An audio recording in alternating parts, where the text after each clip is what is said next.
Hola jóvenes, ¿qué tal? Muy buenas tengan todos. Vamos a hablar en este momento sobre lo que es la vulnerabilidad social en la clase de estudios sociales de octavo grado. En este momento les estoy presentando lo que es la tarea que se asigna correspondiente a esta semana, dentro de la cual en esta pues corresponde hablar sobre lo que es la vulnerabilidad social y ambiental, como ya antes lo mencioné. Tenemos la actividad 1 o la instrucción número 1 que dice copiar tema y expectativa en su cuaderno. Aquí lo tenemos, el tema y la expectativa tienen que copiarla. Como instrucción 2, copiar todo lo que es el contenido que comienza desde aquí y finaliza aquí. Todo esto ustedes tienen que tenerlo en su cuaderno y este es el documento PDF, cabe aclarar, que van a tener en su plataforma Classroom, dentro de la cual en esta pues a ustedes les va a servir para trabajar. Luego la instrucción 3 dice realizar las actividades al finalizar el tema, y aquí tenemos lo que son las actividades. Investigar y escribir los conceptos de desarrollo sostenible. Ustedes van a investigar el concepto de desarrollo sostenible y lo van a escribir en su cuaderno. Y la instrucción o tarea 2 dice a través de un cuadro comparativo, un cuadro de proceso, enlista los desastres naturales que hayan azotado en nuestro país, nombre del desastre natural y año en el que se dio. Ahí lo tienen el cuadro de proceso.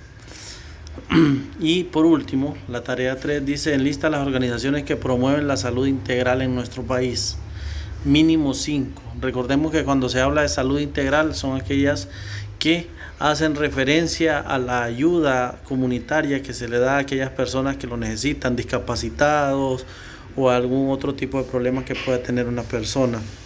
Y en nuestro país existen muchas. El ejemplo de ello que les puedo dar es la Teletón.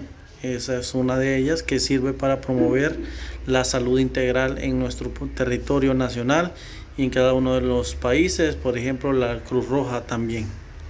Esto es todo con respecto a la tarea. De igual forma les voy a presentar lo que es una presentación dentro de la cual habla de vulnerabilidad. Para que comprendamos más el concepto, pues vamos a enfocarnos a hablar más referente a ello y vamos a comenzar. Desastres ambientales, vulnerabilidad y riesgo ambiental. Sobre eso es que se va a hablar en esta presentación en este momento, y en este caso tenemos el concepto de desastre ambiental. ¿Qué son los desastres ambientales? Bueno, pueden tener un efecto sobre la agricultura, la biodiversidad, la economía y la salud humana. Recordemos que el desastre ambiental en sí es un concepto bastante amplio donde este efectúa o hace ver las catástrofes que puede generar en una región poblada donde hay seres humanos, los acontecimientos naturales que pueden ocurrir. Entiéndase de esto como huracanes, terremotos, maremotos, entre otros. Y las causas de esos desastres naturales que se pueden agudizar aún más son la contaminación, el agotamiento de los recursos naturales, como por ejemplo los árboles, que una montaña esté totalmente deforestada. Esto genera que pues se agudice más un desastre ambiental, ya que al no haber árboles, al no haber flora, fauna, entonces la tierra queda un poco más suelta en ese sentido, y eso genera que exista una mayor probabilidad de un desastre natural. Las actividades industriales y agrícolas, recordemos que para que se realicen actividades industriales y agrícolas es bastante importante que se tale un árbol, se deje la tierra totalmente al descubierto, y esto pues principio genera un beneficio, que es una actividad industrial o una actividad agrícola como sembrar la milpa, sembrar frijoles, entre otras. Pero el problema es después que pasa a producción, o cuando llueve torrencialmente, que la tierra se lava y eso genera aún más descompensación en esta misma. Entonces a eso lo referimos cuando hablamos de desastres naturales. Luego vamos a hablar de la vulnerabilidad. ¿Qué es la vulnerabilidad ambiental? Se define como la incapacidad de resistencia de las personas y comunidades cuando se presenta un fenómeno amenazante y también la incapacidad o ineptitud para reponerse después de haber ocurrido un desastre. Bien, en nuestro territorio nacional, en nuestro país, se da este tipo de vulnerabilidad, ya que miren el concepto, lo que dice es la incapacidad de resistencia. Y recordemos que en nuestro territorio nacional, aquí tenemos el ejemplo del huracán Eta y Ota, donde el año pasado pues causó grandes desastres. ¿Por qué razón? Porque no hubo un sistema de prevención antes de esos huracanes. Los bordos que estaban a las orillas de los ríos, pues estos lastimosamente afectaron, sintieron la gran creciente de agua, y esto generó como tal que pues se desbordaran los ríos y afectó en gran parte a la población. Aquí podremos ver otra de las causas por las cuales se da la vulnerabilidad, y es que la construcción de los hogares no se hace con las medidas pertinentes dentro del cual debe tener un hogar. Podemos ver aquí casas de lodo o que se hacen con en base a lodo, dentro de la cual aquí pues esto de tanto lluvia se lava lo que es el adobe y se va deteriorando la casa. Un temblor, no se sabe si hay resistencia al 100% contra un temblor o algo. Entonces eso es vulnerabilidad. También reconocer que la vulnerabilidad representa también la conexión o interfaz entre la exposición a amenazas físicas por los seres humanos y la capacidad de las personas y de las comunidades para controlar esas amenazas. Es que una cosa es saber de que va a existir o que existe una amenaza, por ejemplo una lluvia torrencial en la primavera y todo ello, pero cuando hablamos de vulnerabilidad y de prevención, más que todo enfocándonos en prevención, es importante conocer y comprender que la prevención es aquella que nos sirve a nosotros para prepararnos ante un evento natural que venga y traiga como consecuencia a destapar la vulnerabilidad que se posee. Entonces lo que hacen las personas prudentes, más que todo en los países del primer mundo, es que se preparan para dichos eventos naturales, dichos fenómenos naturales, y de esta manera minimizar el daño y el riesgo que se puede tener en contra de lo que podría pasar contra un desastre natural. Eso es vulnerabilidad. Ahora, riesgo ambiental, la posibilidad de que se produzca un daño catastrófico en el medio ambiente debido a un fenómeno natural o una acción humana. Eso es riesgo ambiental. La posibilidad de ese daño o catástrofe que se pueda dar en el ambiente de una región debido a una acción humana. Por ejemplo, la tala y quema de bosques. Aquí podemos ver el tirar lo que son las aguas negras a los ríos.